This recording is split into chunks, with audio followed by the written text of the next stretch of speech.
A turbuhaler is a medication delivery system used by adults and children 6 years of age and older.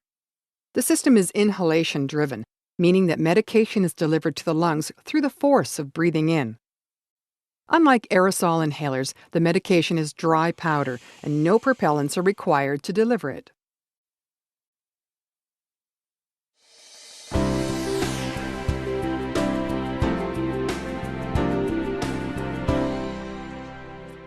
Administering medication using a turbuhaler is comprised of 3 simple steps.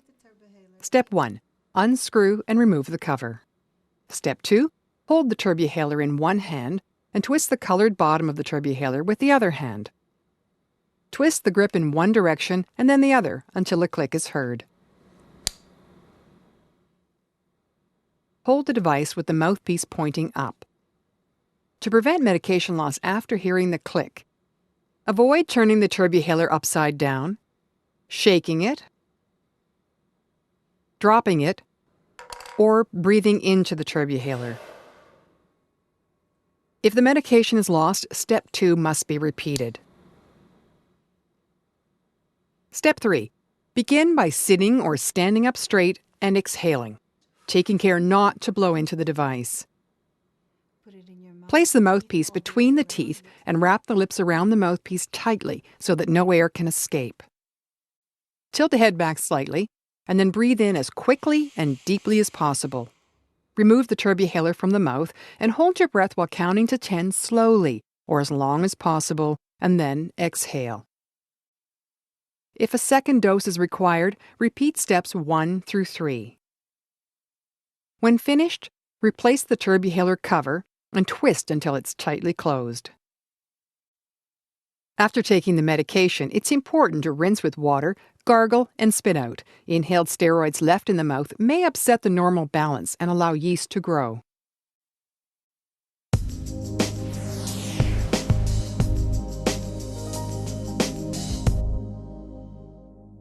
Turbuhalers have 2 different forms of dosage counters.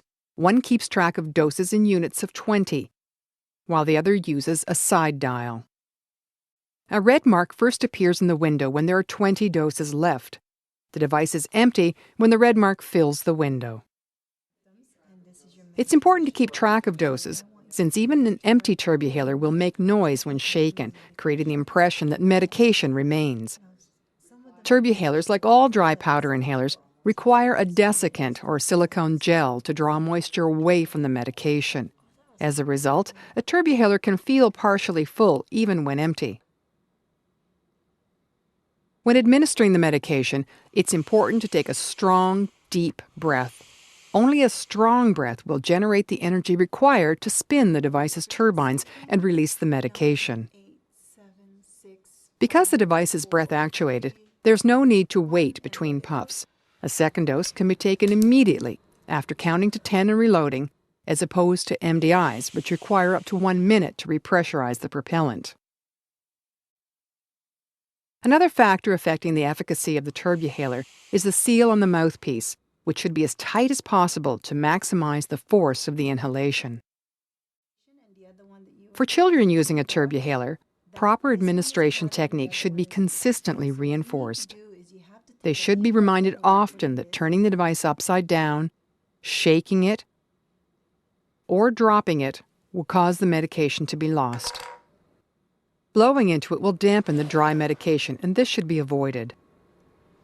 Children should also receive ongoing coaching about the importance of inhaling strongly and deeply, a tight mouth seal, and counting slowly to 10 before releasing their breath. Older children should be encouraged to keep track of the doses used and mark down in a calendar the date they will require a new device.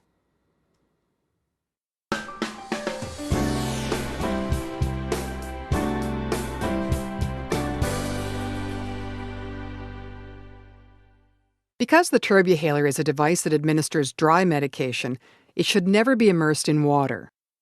And it should only be cleaned with a dry tissue. Saliva on the mouthpiece will also affect the device's operation and should be removed with a tissue after each use.